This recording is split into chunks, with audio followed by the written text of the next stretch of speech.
El imperio bizantino de los Comneno a los Angelo, desde el 1081 al 1261. La dinastía Comnena y el triunfo de la aristocracia terrateniente. Los Comnenos y las reformas del Estado. Tras la extinción de la dinastía macedónica en 1056, se produce una crisis y varios enfrentamientos entre grupos nobiliarios como los Comneno, que irrumpen en el primer plano con el reinado de Isaac Comneno entre el 1057 y 1059, y también los ducas, que también se harán con el poder más tarde. Con la llegada al poder de Alejo Comneno en el 1081 se inicia una nueva y aparente etapa de prosperidad. La Alexiada, escrita por su hija, habla de la obra política de su padre, si bien parcialmente. Fue una época de cambios en la organización administrativa. Los vínculos familiares son determinantes en el reparto de cargos. Tras su golpe de Estado, los primeros años del gobierno de Alejo I se centran en solucionar los problemas de los acosos exteriores entre normandos y turcos, agravados tras la disolución de las tropas temáticas por medios militares y diplomáticos. Se recurrió a la contratación de mercenarios. Manuel I, desde el 1143 al 1180, inició campañas en Occidente, en la península itálica, Balcanes y Adriático, con un éxito muy escaso. La administración comnena se basaba en una concepción patrimonial del poder, fortaleciéndose el grupo aristocrático militar por parentesco con la familia imperial por medio de matrimonios, denominados augustos, teniendo títulos, cargos y regalias que les hacían depender totalmente del favor imperial, teniendo un fuerte sentido de grupo vinculado a la dinastía. Posteriormente, la élite se fue consolidando y reclamaron el derecho de sucesión. Su patrimonio personal, oikos, estaba muy ligado al Estado, pero fue perdiendo su carácter público a través del abuso de las donaciones, a través de la figura de las pronoia y la yaristique. Con todo ello se desarrolló una auténtica conciencia de linaje imperial. La economía bizantina en los siglos XI y XII. Se perdieron territorios por la conquista Seleuki en Asia Menor, pero aumentó la población en el centro del imperio y Balcanes. Se extendieron las superficies explotadas, sobre todo a través de los terratenientes, con nuevas técnicas y utilización de abonos.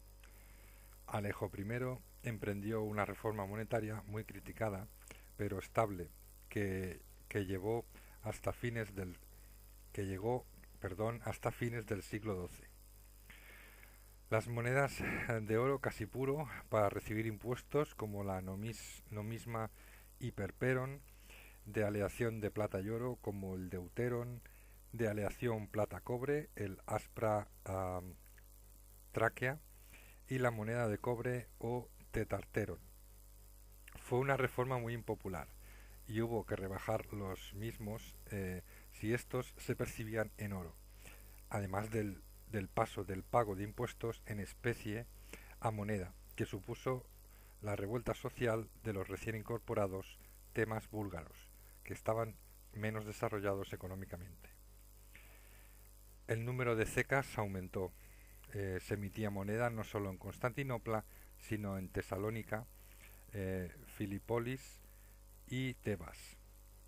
La circulación monetaria tenía diferentes patrones, en respuesta a las distintas formas que la economía adoptaba en cada zona, unas más orientadas al comercio marítimo y otras orientadas al interior. Alejo I terminó su gobierno con una balanza económica equilibrada que Juan II logró aún mejorar, emprendida primero a nivel de las oficinas estatales por Ana Dalasena y reflejada en los nuevos censos de tierras y la recaudación de impuestos a las propiedades. Los cambios sociales, la decadencia de la aristocracia anatolia y el surgimiento de los arcontes en los Balcanes. La aristocracia aumentó su poder por la asignación de grandes fincas en los temas de Anatolia, Capadocia y Paflagonia, que dedicó a la ganadería así como a la guerra en tiempos de Basilio II. Impuso a su propio candidato con la elección de Isaac I Comneno en el 1057. Esto cambió a partir de las conquistas seleyukíes, que supuso la decadencia de esta aristocracia anatolia, ya que se vio obligada a pedir ayuda imperial para poder reforzar su frontera durante las primeras cruzadas. El apoyo de la aristocracia a la dinastía fomentó la aparición del linaje, el oikos, y les reportó concesiones fiscales. El apoyo de la aristocracia terrateniente a la dinastía, aparte de fomentar la aparición de la casa o oikos o linaje, similar a la de Occidente, supuso el abandono de las funciones militares a cambio de nuevas funciones civiles y administrativas en la corte, sustituyendo por rentas sus antiguas posesiones en manos de los turcos. Algunos aristócratas quedaron en las zonas sometidas por los turcos, se islamizaron, mientras otros cambiaban sus posesiones orientales por otras en las zonas de los Balcanes. Algunos de estos grupos fueron compensados con reformas fiscales, otorgándoles la facultad de recaudar impuestos a quienes ya no se les podía pagar con tierras.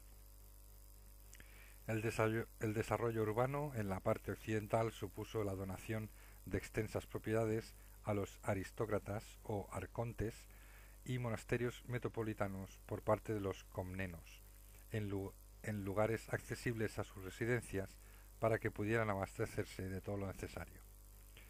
Se tendió a entregar tierras en la zona costera de los Balcanes, frente a Anatolia, lo que trasladó el eje del imperio hacia el oeste, con una nueva aristocracia establecida en Adrianópolis, Tebas y Esparta, dueña de propiedades en ciudades y medios rurales, así como de industrias y talleres artesanos que explotaban o arrendaban. La pronoia y el yaristique. Nace la pronoia, por la que se entregan tierras del Estado a un beneficiario a cambio de servicio militar, y las trabajan los parecos o demosiarios, campesinos. La jaristique es la cesión del usufructo de un bien eclesiástico a un laico a cambio de que corriera con sus gastos. Este sistema de donaciones supuso una tremenda carga para el Estado, que se vio forzado a subir los impuestos en las ciudades, afectando a las clases más desfavorecidas. Juan Zonarás y el patriarca de Antioquía, Juan Oxitas, denunciaron una auténtica partición del Estado en manos de los beneficiarios de las concesiones, siempre miembros de la familia imperial, que gestionaron en su integridad y por sus propios medios el cobro de los impuestos, lo que supuso una importante merma de los ingresos del tesoro. Como respuesta a estos abusos, se produjo una concienciación social, poniéndose en cuestión el papel de la aristocracia y apareciendo por primera vez una clase media. Relaciones con Occidente. El comercio latino entre el 1050 y el 1200. El enfrentamiento a raíz de la ruptura de las dos iglesias en el 1054 se traduce en la alianza del papado con los normandos y de Bizancio con Venecia, a la que se le concede una serie de privilegios comerciales en el Mediterráneo e incluso la construcción de una iglesia en Constantinopla.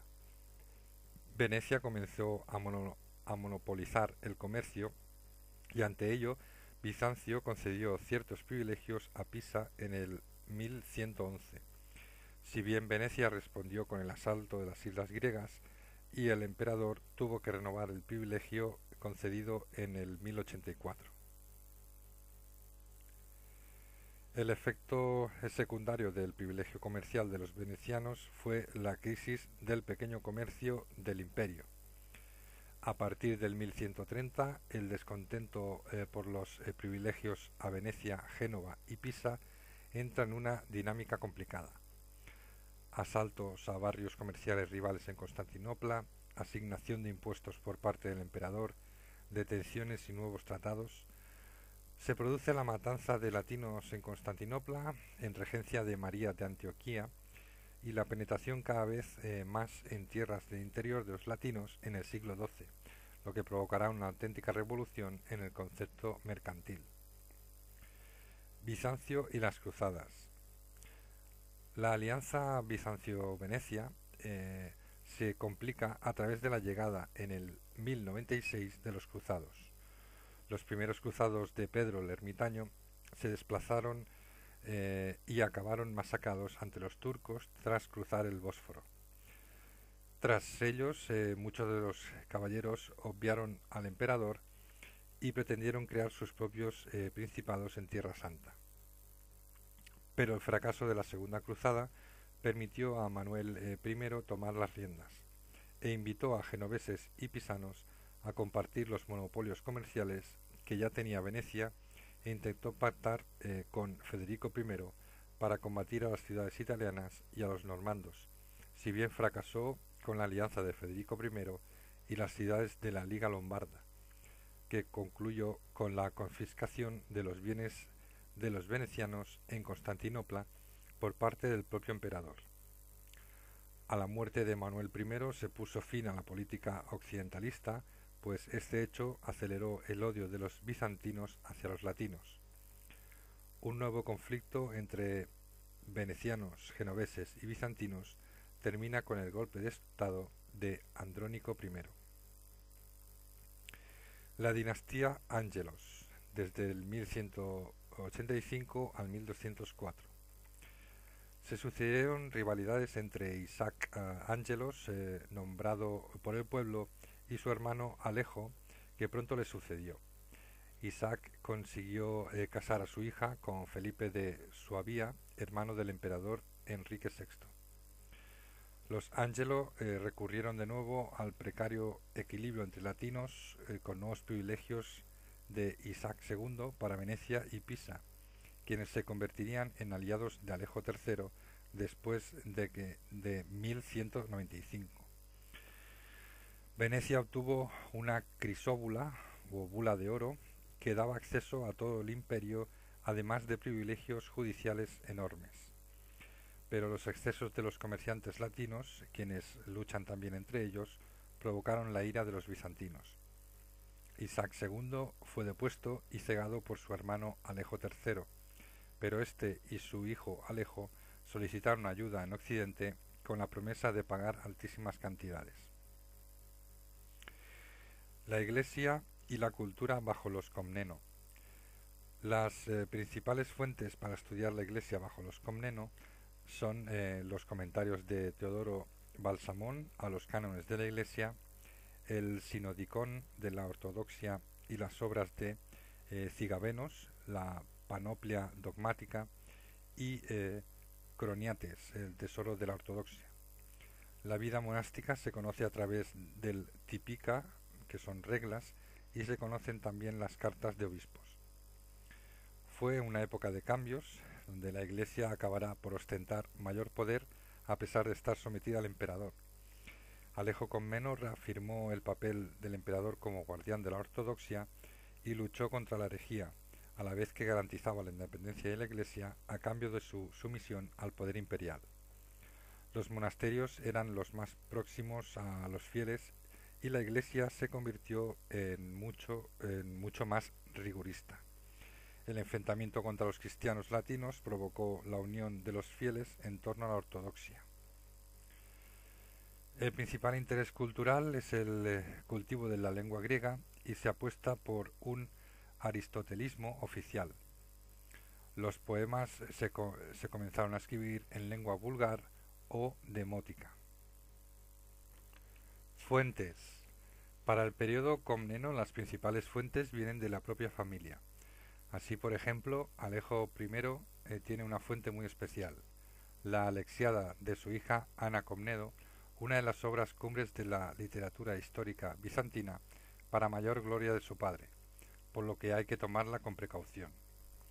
Su propio marido, Nicéforo Brieno, se encargó de ensalzar el ascenso político de la familia desde la victoria de Isaac Comneno en el 1057 hasta el destronamiento de Nicéforo III por Alejo I, siguiendo el modelo de Jenofonte. Dentro de la corte destaca el epítome de historias de Juan Zonarás, jefe de la Guardia Imperial de Alejo I, que se retiró a un monasterio y escribió una historia universal desde la creación del mundo que terminaría con la muerte del propio Alejo en el 1118. Tiene abundante material coetáneo junto con interesantes juicios de valor, por lo que es de gran interés. Otra fuente es Juan Cinamo, secretario de Manuel I Comneno, que abarca el gobierno de Juan II y Manuel I desde el 1118 al 1176, componiéndose de 6 libros. Sin duda el historiador más crítico y agudo de este periodo es el Anatolio Nicetas Croniates, desde el 1155 al 1215, que vivió en la época de los Ángelos hasta alcanzar el puesto de gobernador del Temas de Filipópolis. Continuó cronológicamente la Alexiada desde el 1118 al 1207 y recopiló en su Tesoro de la Ortodoxia material sobre los juicios por herejía de la época. La fuente más importante para estudiar la Iglesia bajo los Comnenos son los comentarios de Teodoro Balsamón a los cánones de la Iglesia. El Sinodicón de la Ortodoxia, basado en la Declaración de la Ortodoxia del 843, lo amplía para incluir las importantes herejías del periodo. También se conserva la correspondencia de los obispos más destacados del momento y la vida monástica se conoce gracias a los tipica, o reglas otorgadas a los monasterios por sus fundadores, en las que se incluía también datos biográficos sobre el fundador. Para el conocimiento de la vida urbana son importantes los 4 poemas atribuidos al pobre Prodromos, en los que el autor adopta la identidad de miembros de distintos grupos sociales para describir la vida de todos ellos. Por último, en cuanto a las fuentes documentales, se conoce profundamente el funcionamiento de la administración en general. Existen, por ejemplo, censos de tierras conservados para regiones de Tebas y Calcis durante el siglo XI, donde aparecen desde los grandes dominios de los arcontes y sus obreros a los más pequeños, divididos a veces en participaciones.